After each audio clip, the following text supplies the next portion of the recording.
यहाँ पर अभी हम रुके हैं, ये कलर कार में लोकार्ड का बाग है। लोकार्ड यहाँ पर सबसे मशहूर सौगात है। यहाँ पर कलर कार का लोकार्ड जो है वो बहुत मशहूर है।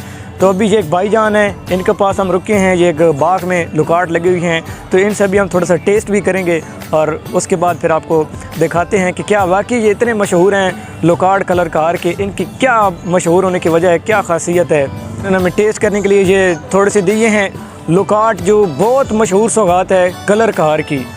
यहाँ पर अगर आप आएंगे तो सबसे ज़्यादा जो है आपको लोकार्ड जो है हर जगह देखने को मिलेंगे। हर जगह लोकार्ड ही लोकार्ड के बागात फैले हुए हैं। और हम भी अभी इसी तरह, ये मेरे कैमरा मैन निसार पे इधर दिखाएं, इसी तरह हम भी, ये हमारे अंकल हैं और भाईजान इधर ये देखते हैं इस तरह पैकिंग कर रहे हैं लोकार्ड की, और हमें भी इन्होंने ये दिए हैं और हम भी टेस्ट करते हैं।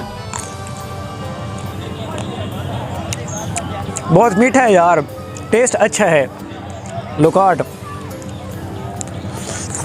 ओह वाकई ही सच कहते हैं, बहुत खासियत है। यहाँ से जो है लोकार्ड पूरे पाकिस्तान में जाता है कलर कार से, क्योंकि सबसे ज़्यादा लोकार्ड के जो बागात हैं वो यहाँ कलर कार में हैं।